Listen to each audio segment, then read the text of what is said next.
Birthdays, anniversaries, weddings, whatever the occasion, it just got a little more personal with meaningful photo gifts from Shutterfly. Add a silly photo to a gold-rimmed mug for your bestie. Put your sweet puppy on a cozy fleece blanket for your teen. Gift your husband a desktop plaque featuring all the kids. Enjoy 40% off orders over $29 with code POD40 at Shutterfly.com and make something that means something. Welcome to the White Lotus in Thailand, Kat. It's a wellness centre. You should get a facial. The lady in the airport thought you were my dad. Oh my God.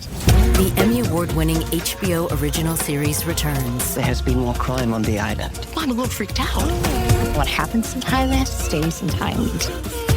Oh, what does that mean? It means we're not dead yet. Amen. Amen. A new season of the HBO original series The White Lotus premieres February 16th at 9 p.m. on Max.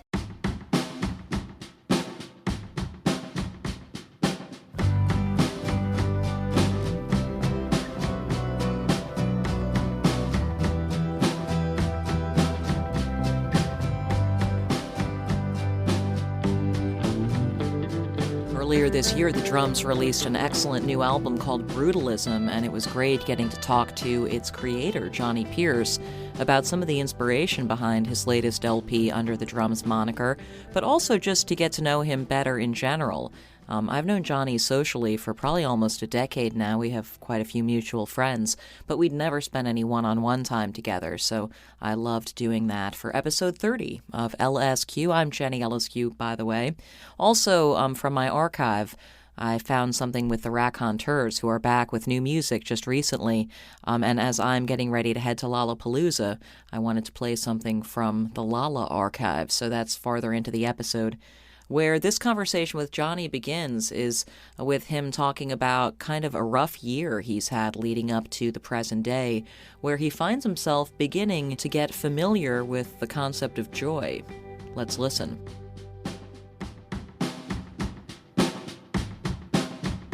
And I was just, it was probably the lowest point of my adult life. I just felt like, I threw myself into partying harder than I ever have, to the point where I really felt like a shell of a human by the end. Oh my God, where you're like, listen, I can reference back to partying experience. I'm better at it now. I'm going harder for it now. I'm a grown person. Yeah, exactly. I'm going to do this with intention. Yeah, exactly. I kind of did do it with intention. I mean, it was like, it was the classic case of just not wanting to feel anything. So after a while, I really did feel like I had a rock bottom experience, and I'm sorry. Yeah, it was that sucks. Crazy. Yeah, I mean, you know what? It's a culmination. It's sort of like 10 years of, well, an entire lifetime of like not really making space and time for myself to get to know myself, to understand who I am. To understand what it is I actually want out of this life and how to get it. I was just, my whole life, I've like romanticized pain and confusion. And I would have this idea that like to be in pain is part of the experience of being an artist. And so I'd throw it on that, I'd be, oh, but I'm an artist. I'm supposed to be feeling really depressed. And I use that for my art, and I do, all my favorite artists like birthed out of hardship or struggle or pain or anger or, so like I'm in movies and art and books and music. I'm always drawn towards sadness, but right now, like moving back to LA after I've sort of taken a couple of years of doing therapy for the first time and taking myself seriously, backing off drugs and alcohol a little bit, and just trying to be more selective with who I hang out with and who I don't hang out with. And it's this time around, being in LA is a different experience. Like I'm setting up patterns that feel like healthy and like connect me to this new thing called joy, like that I really truly, it feels exotic to me, and it's not all the time. Like today I feel a little gloomy, I feel sadness and I don't understand why, but it's not this like heavy, endless weight, like an ocean on top of me. And I just, sometimes you have to get practical in order to help yourself. And like for me, practicality has always gone against being an artist. Yeah. You know, like I'm like, those two things don't go together, like logic and artistry. But I'm finding out that like, for me, like this new record feels, it's like, it's one that I'm proud of. It's one that I really love. And I think it's some of my best, like, I'm a big pop song person. And I think it's the closest out of all my records to kind of what I want to be making. And so, and I made it in a time where I was being careful about literally like the food I ate, to the people I hung out with, to, you know, where I was living, and I cut down on my travel and all that. I mean, it's interesting because it brings up the question of like, what is inspiration? You know, the classic question of like, as a songwriter or an artist, does one require sadness and darkness as a source of inspiration? And you know, songwriters who are known for melancholy work are always asked if their personal lives take a seemingly happy turn, like, well, where are you going to get your inspiration from now if you're not sad anymore? Oh, believe me. But it's like, I'm guessing that the experience of therapy and really getting granular with like assessing things you're doing from one day to the next, like, bring some clarity to the idea of like, that's not where inspiration comes from. You know, inspiration doesn't. I think like inspiration is mysterious, and to assume you knew that it came from this one thing just because that's what you coincided with it before is maybe oversimplifying it or something. I think everything is so much more nuanced than we think it is. You know, life isn't so rigid. And believe me, something I've learned is that if you want to write a sad song and you just look for sadness, you'll always find it. There's never going to be a day where you're going to wake up and be like, I just can't figure out how to get near sadness. Like, in my personal experience, it's always like right there next to me. It's what I know the most. But through taking a little bit better care of myself, like, I know how to put it on the shelf now when I need to, you know? Yeah. And that's like so powerful to me, that it's not this all-consuming thing. And I can kind of take it off the shelf if I want to, and it's right there, and it's genuine, and it's real. And then I guess like what I've learned now is like, on the same token, joy and happiness is kind of always there if you're serious about finding it. You know? Yeah. It might be harder to grasp right away, but so I guess I just feel more centered and balanced altogether. And I mean, who knew, like, the one thing I was afraid of, because I truly had those thoughts, like, I'll never be able to write a song if I like get better. Like, I won't be able to do anything that's going to connect to anyone, because who wants to hear like happy birthday, you know? Like, right. So that was a real fear of mine, but it's worked out to be the greatest gift, truly, for me. It's interesting too, because it's not like, I mean, I don't think people associate your music with being sad music necessarily. Definitely not face value. You know? Yeah. So did the sort of urge to make music or try to play music, you know, as a kid coincide with an awareness of needing an outlet for, you know, for sadness? Or did those two things come together? Yeah, well, it was all of my songs since I was very young have always been sad. You know, I've never written a happy song. And so it's just something that I think happened very naturally. Right. But when did you first start writing songs? Oh, God. 12 or 13. My father is a minister of a crazy born-again speaking in tongues church. And he had an old sequential circuit synthesizer, and then digital synths became all the rage, so the church upgraded and got rid of and then I cool got the old analog synthesizer, which was like worthless. You could sell it for $50 at a pawn shop at the time. Did you know how to play piano? No. All of my brothers and sisters they all played everything. And, because there was a worship team in the church. And so they were all really involved with that. A team. Oh, yeah. I mean, our family ran this big, and it was a big church. Like, it was one of those, like, super churches of upstate New York. Like, wow. What's a worship team, though?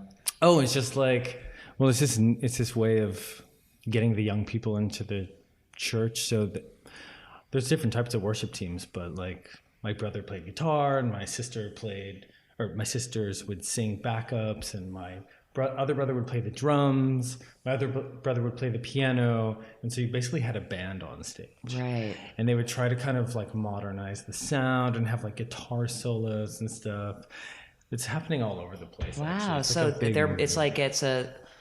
It's musical evangelism. It is. Instead of being called a band, it's called a worship team because They might even call it a band now, just to like be a worship team. I like that though. It's almost like you need numbers, you wear jerseys. Yeah. You're there to win. We're here to win. Well, they are Your here souls. to win. They are. They're here to save. So you got the cool old analog synthesizer. Yeah, and it happened to have like an onboard sequencer where I could actually, set up entire songs on the synth. So I would just fiddle around and like figure things out. I didn't have a manual, and then I would just record everything onto like a 4-track tape. And what would you have been listening to at that time, or what did you think your music should sound like at that age? Just whatever you could figure out on this synthesizer? Well, I was sneaking in a bunch of stuff. I'd go right, you were not allowed to listen to secular music. Oh no. No, not even instrumental. I would say, Mom, it's instrumental, and she'd say, well, we don't know. Maybe the person made it as like worship to Satan. We don't know. It's like crazy. Ultimate level. And at the time, I couldn't say go Google it. So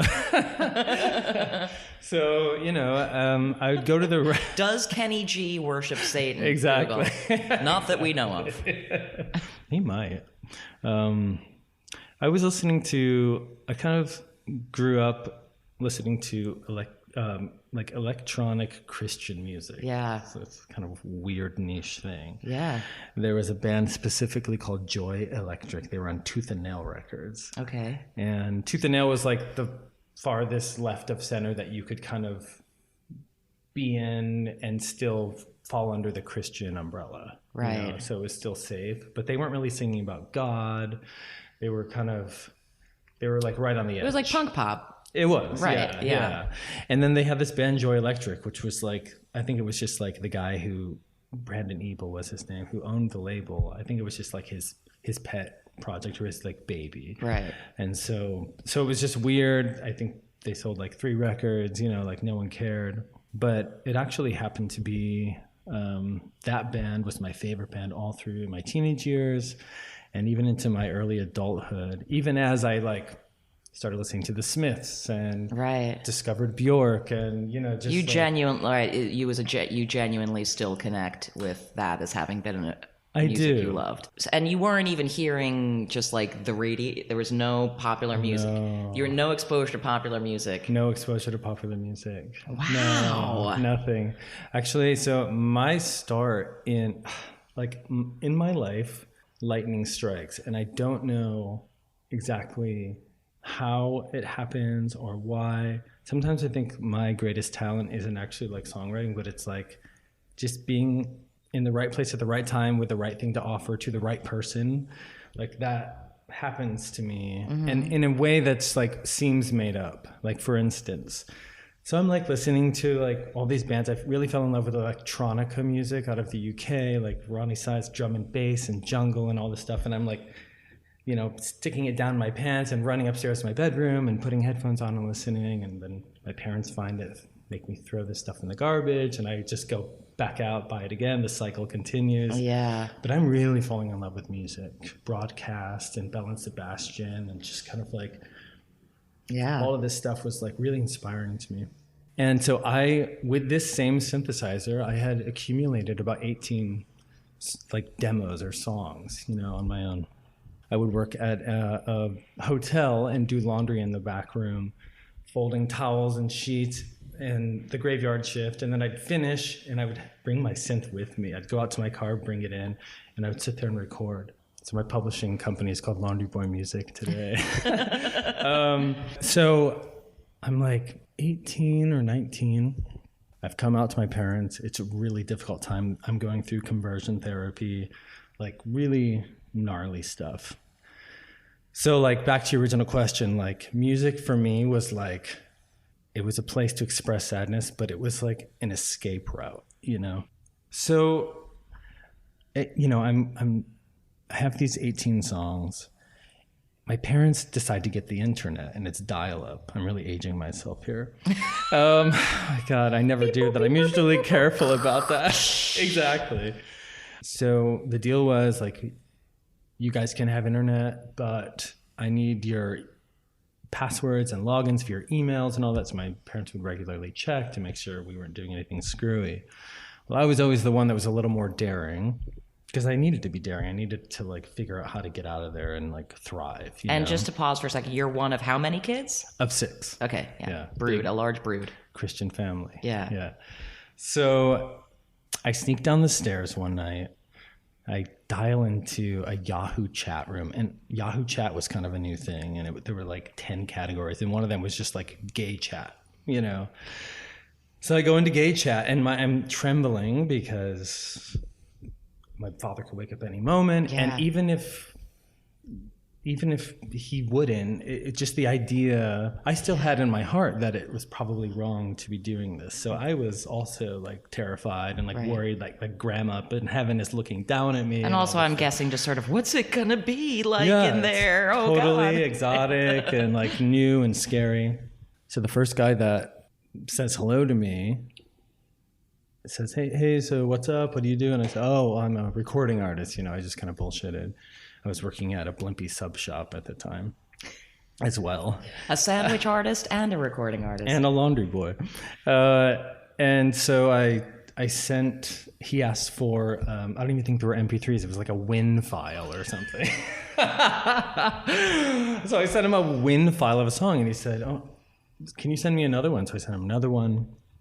And then he asked for a photo, and I sent him a photo, and he said, okay, let's put this gay chat thing aside. Like, I'm a music manager in New York, and I love these songs, and I love how you look. He's like, can you come down tomorrow? Turns out this guy is like the first guy to discover the Strokes, and he's this person who really was somewhat influential, like, during that whole era. Okay. So I drive down the next day, don't tell anyone. I knock on his door. He was actually living in Hoboken at the time. 611 Adams Street. I still remember the address. And he brings me in and brings me into the studio inside of his apartment. He has this huge loft. And he closes the door and locks it and says, okay, first things first. Like the gay thing, that can't be a thing. Yeah. He had like a fiance. Right. So it's like, so I'm going to get you a record deal in a year. Like, I'm going to get you on a major label. And like 6 months later, I signed to Columbia Records with these demos that I'd written in my bedroom. Wow. I mean, I knew that you were playing shows like kind of immediately upon moving to New York. Yeah. And that it's, you know, obviously that time. Yeah. At the time it was like, I think like Hot Heat and Yeah Yeahs were like right in their big prime, and the Strokes even were still just like. So I made a record with a producer who wasn't the right fit for me, and put out a single. The band was called Elkland, and you know, a few kids, like the Misshapes kids in New York, loved the first single. So I was kind of like in an underground fashion-y moment for a second. The rest of the world never heard the song, I don't think. Like, no one cared. And the record then it was dropped, and I was bummed, you know? Like, I was really bummed because I didn't look at this. I didn't really look at that band as being so much important to me in artistic sense as it was still like my way to get as far away as possible from my past. Right. You know, right. Like that was like, and so being let off the label, it wasn't like, I've never had a drive to be like rich or famous.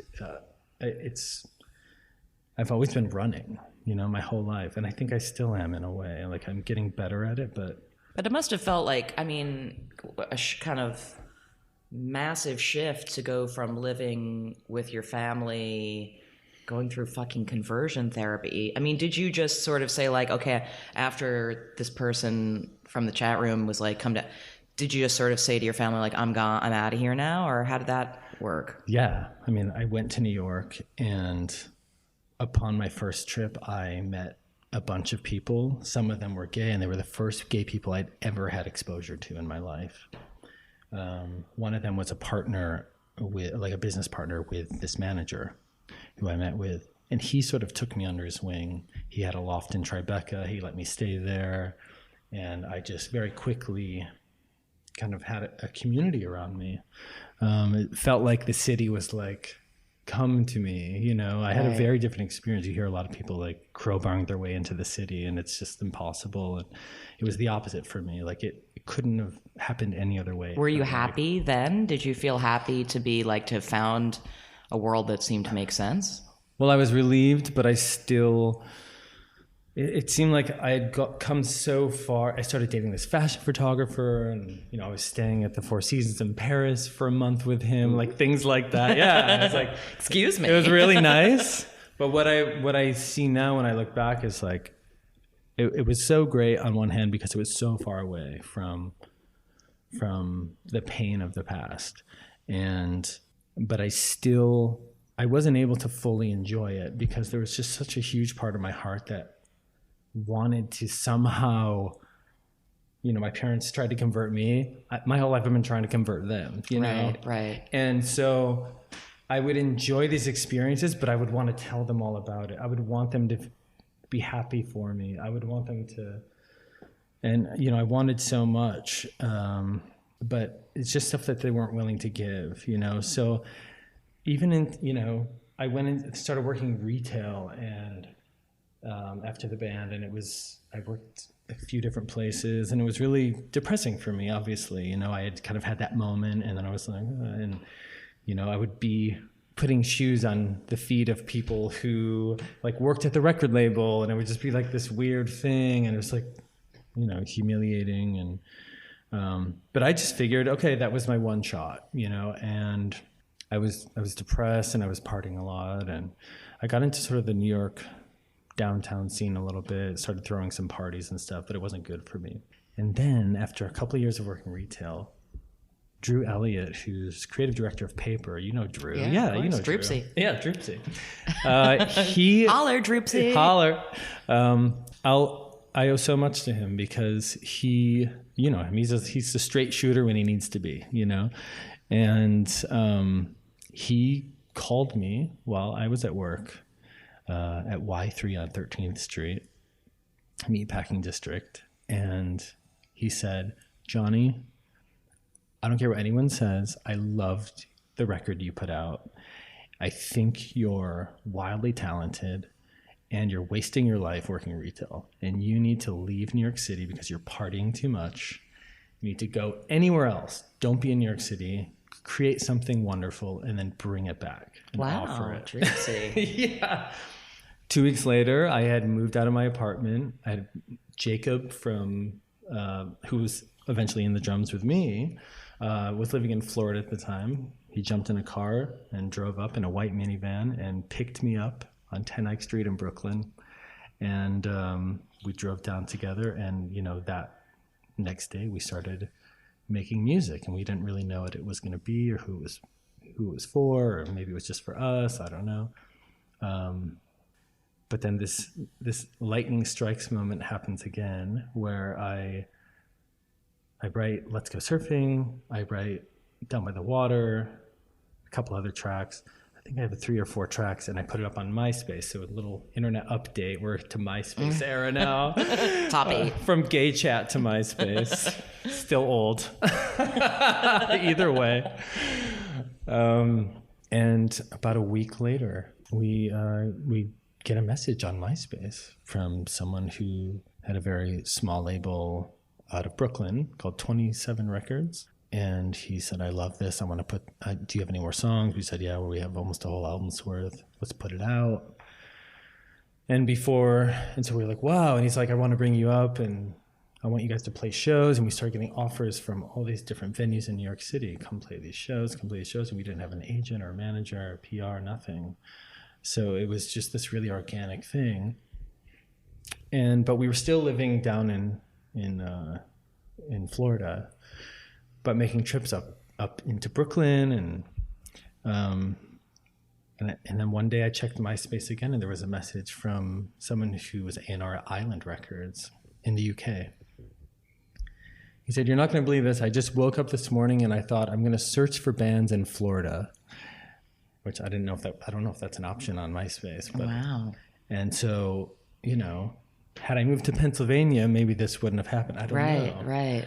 So it's like, a few months later we signed with Island and my life changed. I was, being on the cover of NME a bunch of times in 1 year, and BBC playing us. And so things in Europe and the UK just started taking off, and slowly in America. And I was just sitting there still just like, I feel so lucky. And I also wish to God that I was more conscious and focused more on myself, in that time, and able to enjoy all of that. Because still, when I think back on those years, I feel like I was a ghost of a person. I don't have vivid, amazing memories. I feel I can tap into that lostness. Right, that sort of disassociation. The total disassociation with everything, and never celebrating when something wonderful would happen. Right.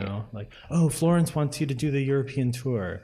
Okay, cool, let's do it. But never allowing myself to feel that joy. Right. I mean, I wonder if now that you've written a lot more music since then, because it sounds like to me, every time you set about to just cloister yourself and write music instinctively, good stuff came out, and then you were surprised when it did well without much effort on your part, and so then you spent the rest of the time reacting to being surprised. You're very intuitive, because I would say to my bandmates all the time, I feel like I'm cheating. I feel like we're cheating somehow. I just felt like it, because I had a lot of friends who are in bands who work really hard and are really talented, write beautiful music, and it just doesn't happen. So for it to happen to me once and then twice, it just felt like, and the songs oozed out. It wasn't this 2-year labor intensive process. It just happened. And so I think that was another part of it. It's like classic imposter syndrome. Absolutely. And we were, to be fair, we were a polarizing band, and we still are. There was an imposter, there were rumors that we were a manufactured Disney indie band,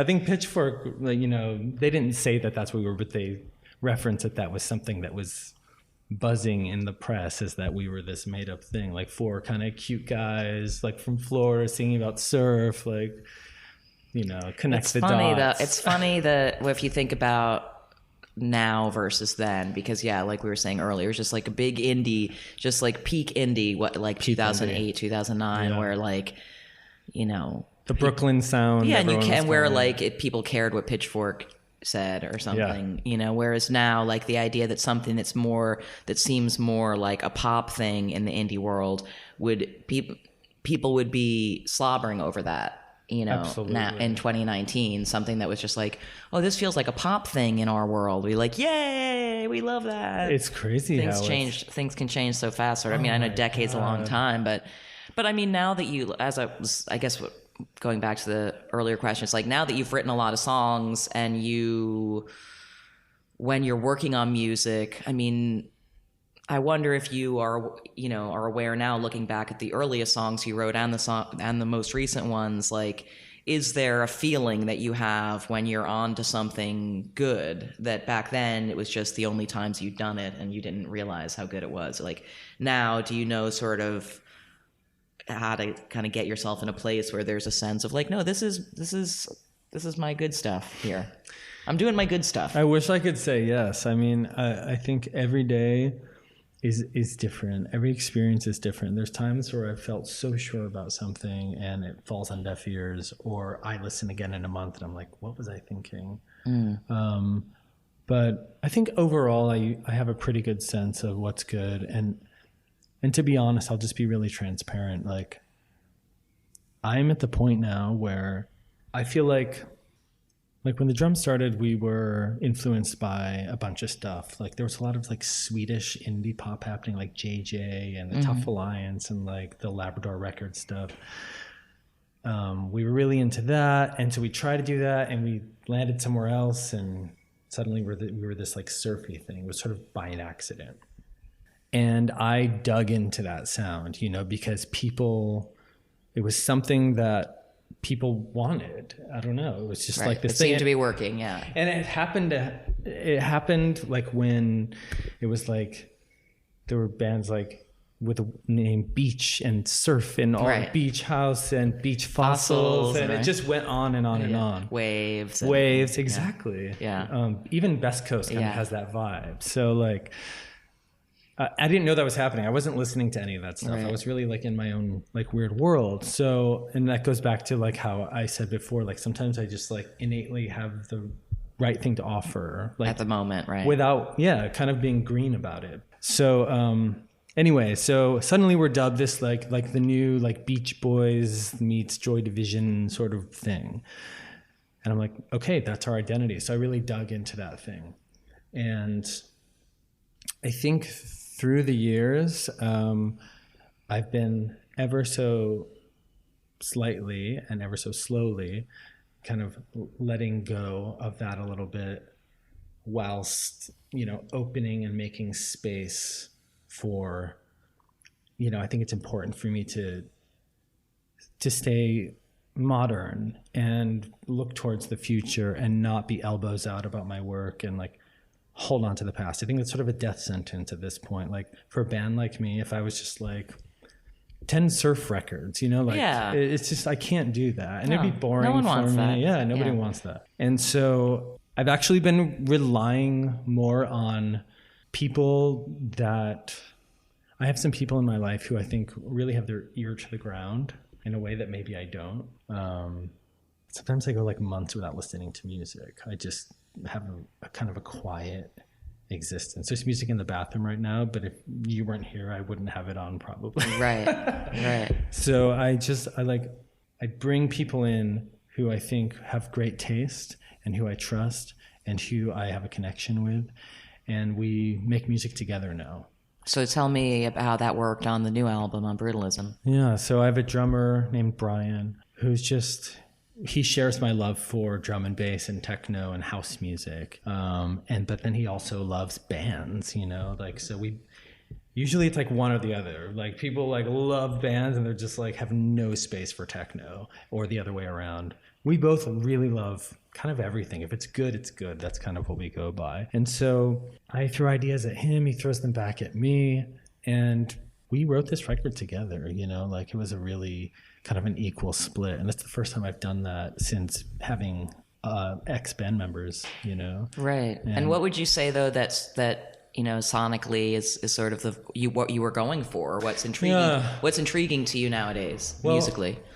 So my original demos when I was a kid that got me that record deal with Columbia, those were pop songs. Those were like straight up, I mean, if you listen to them now, they probably sound weird and like arty and left of center because they were abstract in a sense, but they were pop songs. They had big melodic hooks. And so without being able to really understand why, from a very young age, I was really drawn to like a chorus that would just swoop you up, you know, and like take you somewhere else. And because the drums became sort of this indie surfy thing, and it was at the time where like being straight up in your face, like Snail Mail, her face is on the cover of her album now. That would not have flown in that era. I remember like Caroline from Chairlift gave her like, she did some big interview, I think with Pitchfork, like her farewell interview. Right. And she was like, I wish I could have, like, I'm paraphrasing, right. I wish I could have been more of like, hi, It's I'm the me. lead singer, it's but me. we had to hide behind everything, and because it was that Animal Collective thing. Yeah, It was very abstract, anti-pop. Anti-pop, yeah. So I think this is, in a way, it's a return to form for me, or it's a way of finally putting out a record that's a bit more pop-centric. And in order to do that, in a way, I felt like legitimized it. I wanted great production. And so we brought in Chris Cody, and we brought in Sonny DePerry. And so we had a great engineer. We had a great a sound engineer and mixing engineer. And both of them really added a lot of production value. Like when we turned this record over to Chris Cody, he was so excited about it. And I turned over records to him before where he's passed. So I felt like we were kind of onto something, and everyone was excited about the songs. And then Chris took this stuff, and I mean, I just couldn't believe when he would send us a mix back. It just felt like the song had blossomed like fully in like another 100%. It was just wild. Would you say that now it does, it sounds like you're saying that you still feel kind of a little nebulous about just like, where am I? Am I floating a little bit? But, you had put out an album under your own name, and there had been personnel shifts in the drums, and now here we are, you're in a more... Personnel shifts is like the most wonderful way I've ever heard that described. I mean, that's what, that's what it in is. retrospect, that's a fair way of Absolutely describing it, right? Yeah. And it may sound nice. like the drums is obviously a multi-person band, but like the drums is Jonny Pierce. That's I'm the drums. Right. The drums is just like the weekend. Right. You're the weekend, I'm the drums, or whatever. Yeah. And I would imagine that gives you some sense of focus and clarity, that just like wherever I go, I am me and I am the drums too. Yeah. And it's not just stumbling around like, I hope I'm still the drums. It's like yeah, like I do feel like I have a better handle on all of that. Yeah. But it's all a reflection of taking myself more seriously, and just making better decisions for myself that help me feel centered. Like every morning I go for a hike just by myself, just to center myself. Sounds very cliche LA, but it's really helped me, little things like that, like when I wake up, I read a chapter or half a chapter out of a book before I get on my phone, and just little things that I've learned. Like I do have to be practical sometimes in order to not feel terrible. Right. Well, I get prioritizing happiness as an end unto itself. Not like it's I'll like get a weird. to it. It's like a weird adulthood thing to like reach, where you're just like, why would I want to feel horrible all the time if I could find ways to not feel horrible? To not feel horrible. That aren't going to kill me prematurely necessarily. I think. Well, yeah, exactly. Necessarily. Well, I think my thing is just I still do have that fear that, like, by not partaking in the wild side of life, so to speak, that I'm living almost like this like a thinner life, if that makes any sense. Like one without as much richness of just like experiences. And maybe it's fun to order Coke at 2 a.m. and just see where the night takes me, like that was my standard for years, and sometimes I get that fear that just like playing it safe is like, oh my God, is this like a death sentence in a way? And so far that hasn't been my experience, but I still do carry around that fear a little bit, Well, that's the thing, to go back to your point earlier about worrying about things not having the highs and lows. It's like, you don't have to, life will give it to you. You don't have to make it yourself. Really life will point. always give you highs and lows that you weren't asking for. Absolutely. And so enjoy the in-between, right? Like capitalize on it. Like there's nothing wrong with boredom. Yeah, you say that, but it's really hard for me. It's really hard for me because boredom equals like facing myself. Right. That's the hardest thing for me. I've been running, I'm running from my path. I'm really like in a way running from myself.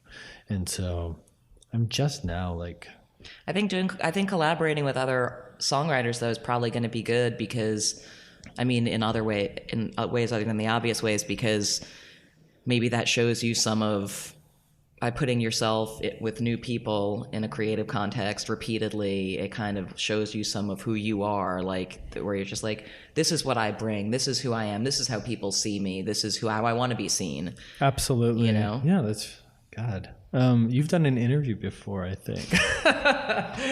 Yeah, it's true. Like going into these sessions, I've been working on like some synth pop stuff, but mostly like hip hop and trap. Like I just keep getting asked to do, and they're big sessions with. So it's like top line type stuff. Top line, but also bringing music. Right. The same synthesizer I've learned to make music on, I bring that synth and I make little sequences on it. And really, it's here. It's here. It's in the bedroom. I'll show you on the way. All of these places you've gone, you've still kept it. Yes. Yeah. That's very cool.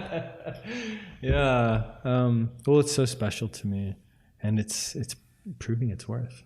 So it feels nice to walk in these rooms, and you know, I wouldn't have been able to do this 2 years ago. I just wouldn't have the self-confidence. I would be wildly insecure, and I still am insecure. Like I still walk in these sessions like, oh my God, like who's going to be in here? You know, you walk in some of these places, there's 12 people, and you've never met any of them. Yeah. And you're just told to go there, and you have the gate code, and you walk in. I'm holding the synth under my arm, and I'm just like, hi, I'm Johnny. And 12 people means 12 egos, and everyone wants to write the top line, and everybody, you know. Yeah.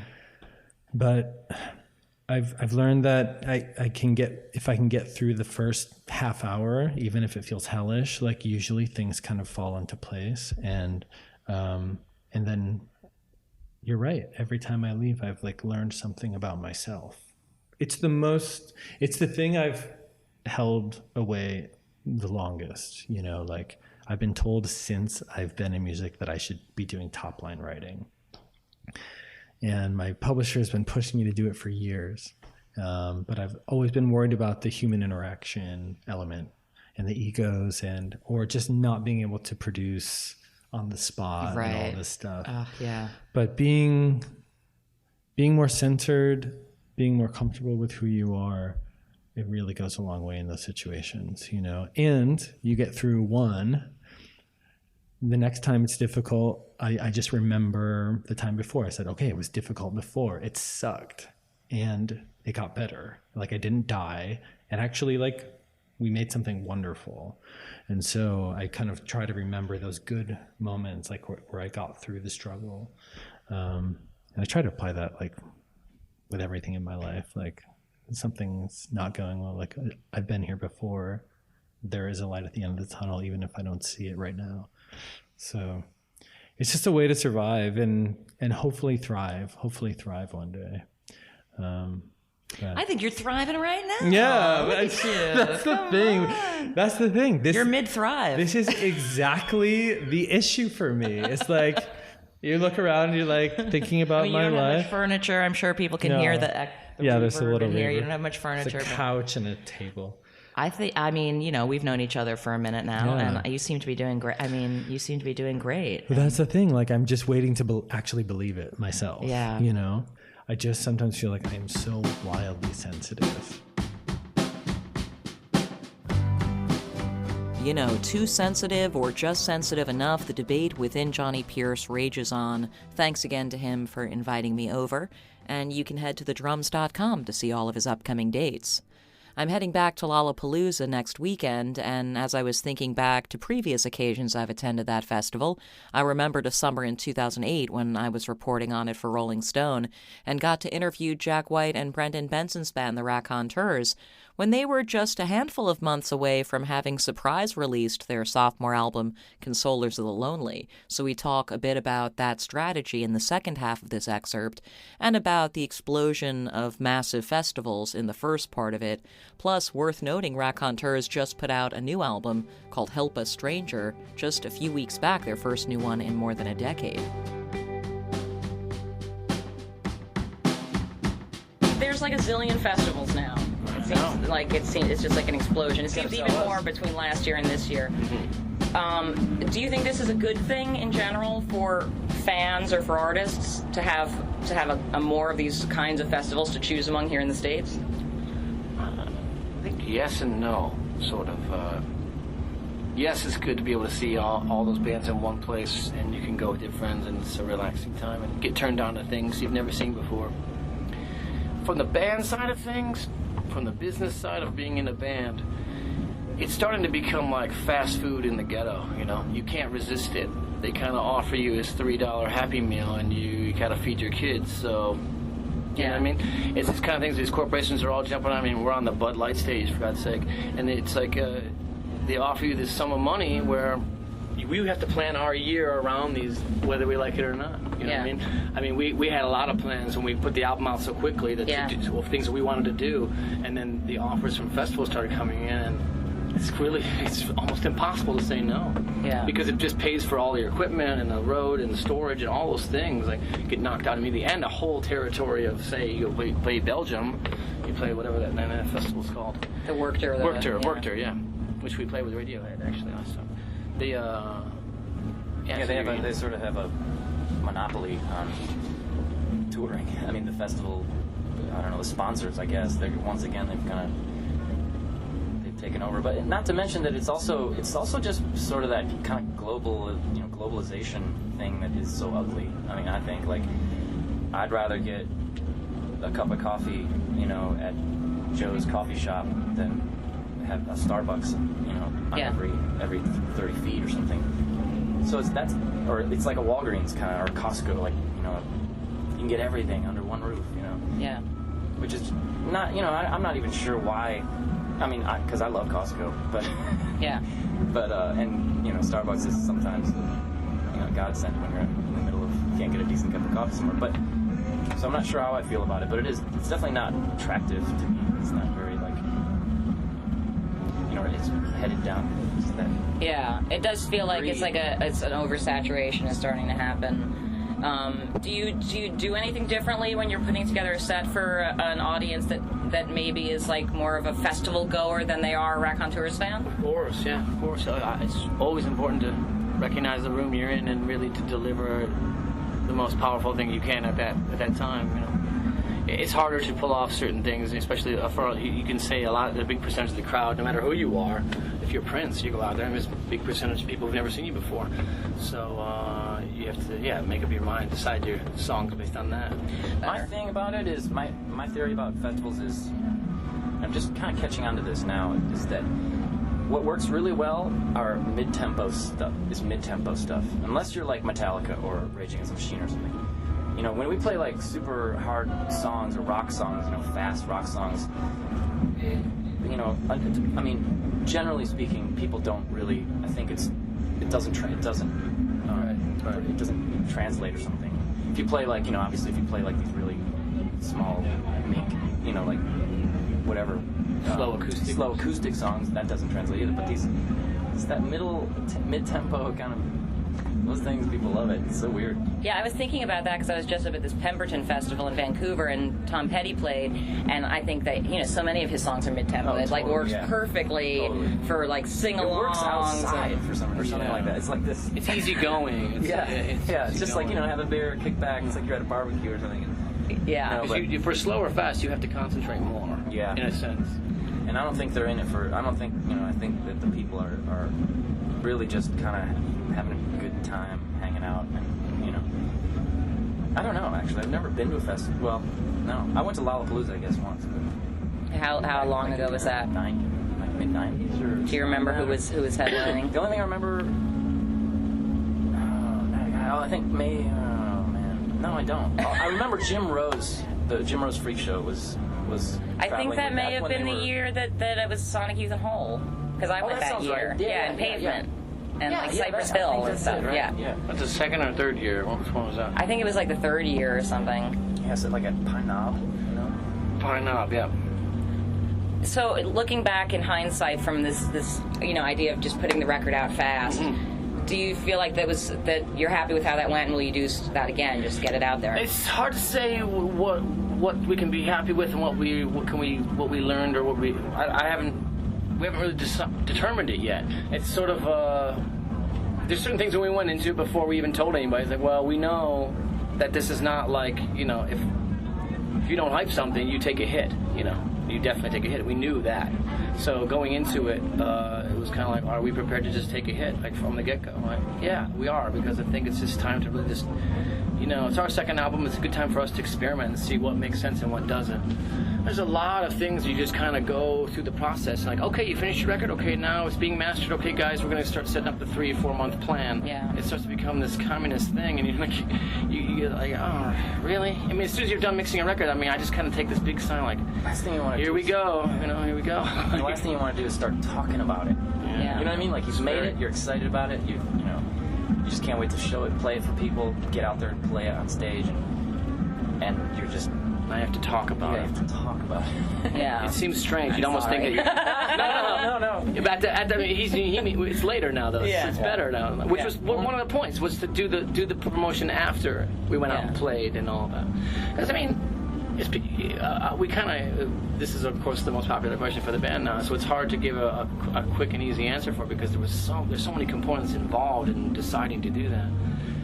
There goes from the way of ideas about playing songs live before the album comes out. So people have YouTube clips and they're already basing their judgments on what the album is compared to this crappy cell phone version of something from Cleveland. You know what I mean? Yeah. So, you take those little things and then you go all the way to the idea of, We pretty much cut out the middleman, that's all. We just, and that's probably, and the middleman, to be honest, the middleman is becoming obsolete. And the fan is cutting out the middleman on their own. Yeah. So we decided, okay, you and I, we'll deal with each other. You know what I mean? Like, we don't need to go through. We gave the fans the album wholesale. We brought them to the factory. Yeah. Yeah. Have you ever heard that story? You've probably heard this story about Punch, Bob Seger's old manager, Punch Andrews. Punch Andrews, yeah. How, there was some live album that was supposed to come out and the label was all, stalling, and this is when, the manufacturing and the, label offices were all... And he somehow just went in and talked them into, just pressing the record, ahead of schedule. And that's sort of what it reminded me of when you guys did that. I was like, oh, it's an old school Detroit maneuver here.